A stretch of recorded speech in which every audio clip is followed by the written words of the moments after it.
Hello my friends, it's the Game Boy Geek here. Today, we find ourselves in one of two different battles represented by two forces. The first is a group of evil hunters who want to destroy dragons for trophies and fame.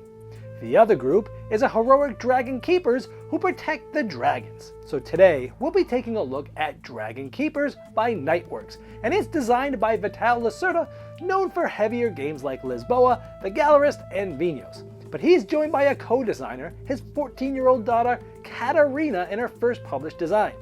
Dragon Keeper has two modes of play, where each player represents the chief of a specific tribe of dragon keepers, which will defend the dragons from the attacks by the evil hunters.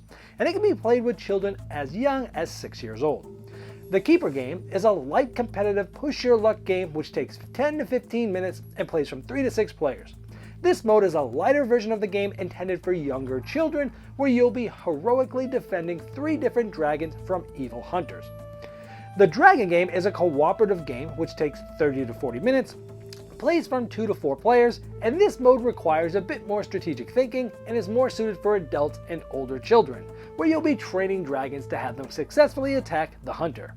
So let me show you more about how the game works, and then I'll see you on the other side.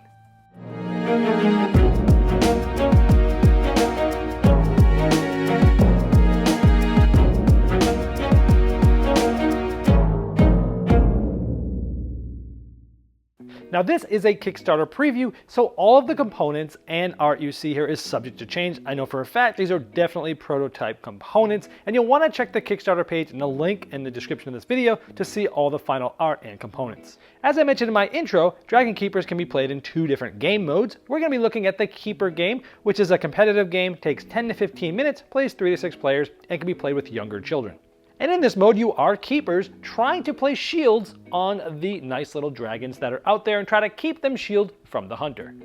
Since each player is a keeper, you're going to select one of the sets of keeper cards. It gives you sort of a color and a logo that you'll use, and all these cards actually have identical cards on the other sides of them, so it doesn't matter which one you pick, they all act the same. So on the back sides of those cards are different keepers that have favorite dragons of the same color of them. Now these cards in the final edition will actually have an icon that matches the dragon icon that it is their favorite dragon, and each player also gets 3 shields that they're trying to get out to protect dragons to win the game.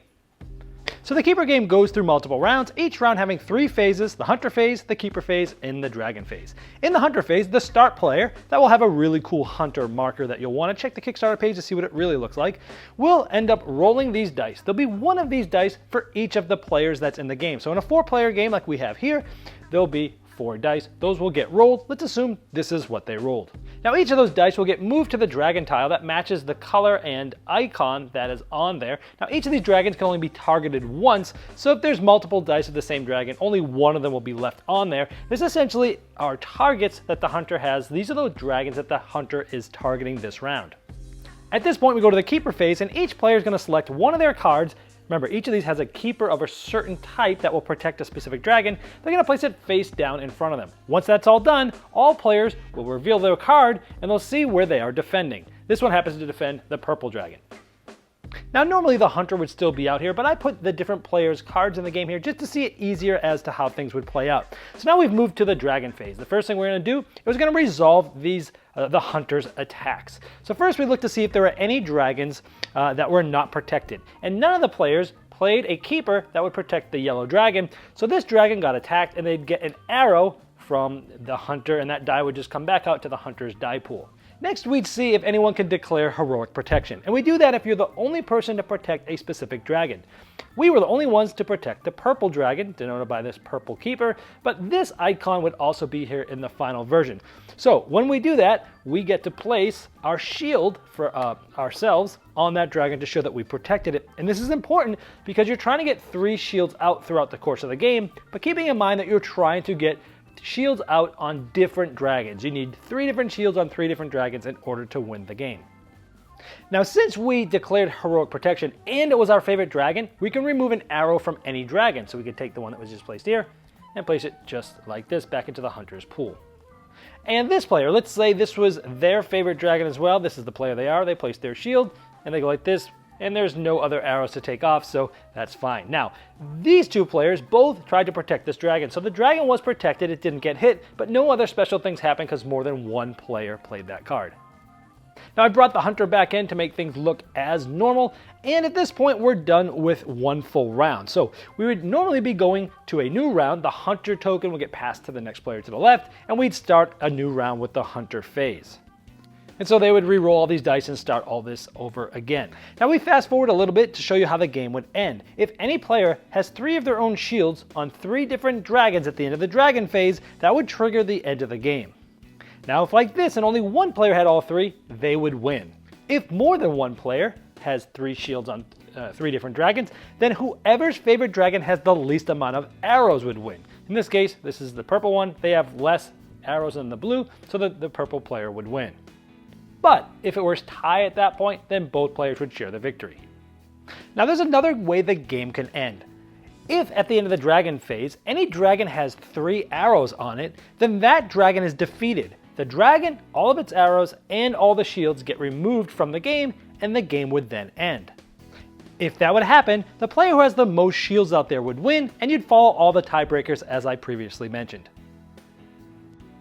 The other way to play this game is called Dragon Mode. This is a cooperative game. It takes 30 to 40 minutes and it's for 2 to 4 players. Now in this mode, you'll be trying to train up dragons, flip them over, now they have a trained side, and you're trying to attack the hunter with a certain amount of trained dragons depending on the 5 different difficulty levels the game has. Each player is going to get cards from a keeper, similar to the first mode we showed you. They're going to have a player aid, they're going to have some action tokens, a place to put battle events, and a place to keep the cards that they play. Now this mode goes through multiple rounds, and each round has 3 phases: the hunter phase, the keeper phase, and the dragon phase. During the hunter phase, you get things set up, and the player with the hunter token will roll the dice, and they'll place the die on the corresponding dragon. So here we have 4 dice because we're playing with 4 players. Now this is a cooperative game, so players can discuss strategy and plan moves before and during the game, but the only thing they can't directly state or hint to is to which card they're going to play. Now, sometimes it's obvious, but sometimes it's not. Now, on your turn, going in turn order from whoever has the hunter token is going to, most of the time, play a keeper card face down in front of them and take one of the available action tokens and place it on top of that card. Once everyone has done that, then in turn order, players are going to reveal the card and place it on their board to the right there. So in this case, I decided to try to defend the purple dragon because I'm using the defend action. And so I could take this and defend it by moving that die back to the hunter. I essentially was successfully able to defend that dragon.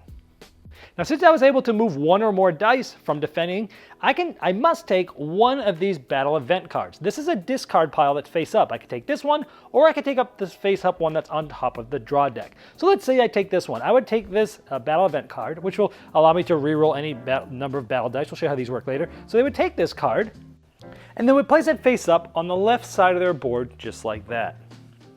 Then they need to reveal another card. Now, if it's another hunter card like this, a new die is added to the hunter pool, which is going to make the hunters more powerful, then this card gets discarded and it's replaced. Now this deck of cards has 3 other hunters in it, basically 1 in each third of the deck. They're strategically somewhat randomized, so that there's going to be 1 in each third of those decks there.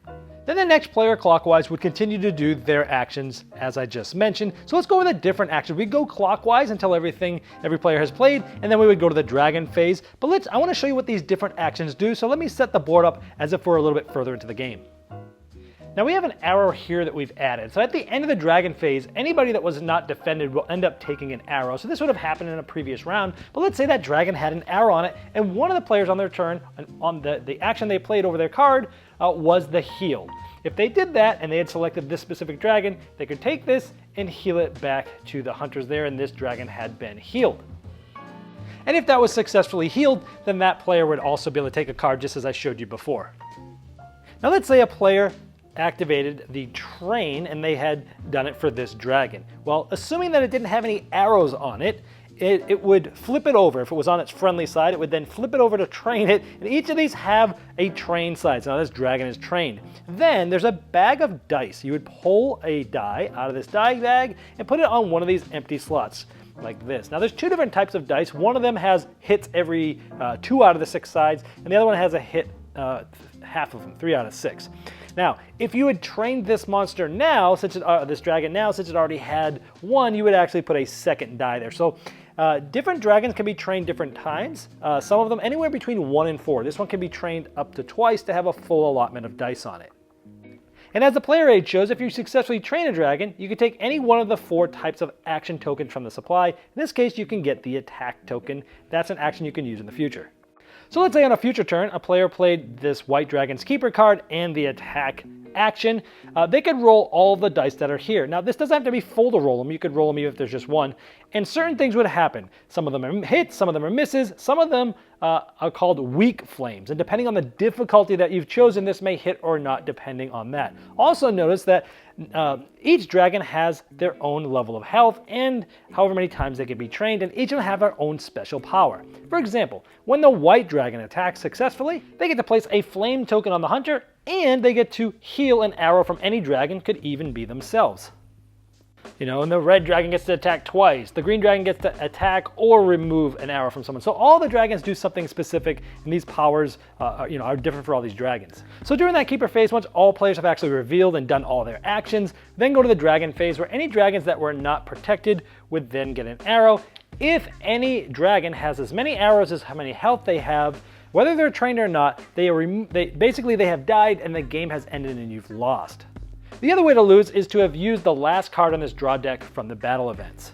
Well, how do you win the game then?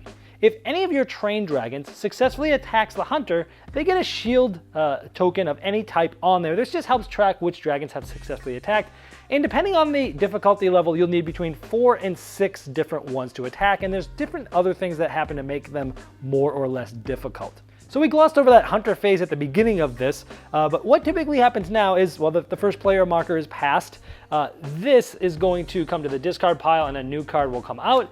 Also, if at any point there's at least 3 flames on the hunter, one of the hunter's dice will be taken out of the game for now. Now it can be added later by certain things we've shown you, but it's one way to basically make some headway against the hunters, and the 3 tokens would just get moved off to the side for now. And of course, the dice that are there would then get re-rolled and placed on the dragons as shown previously.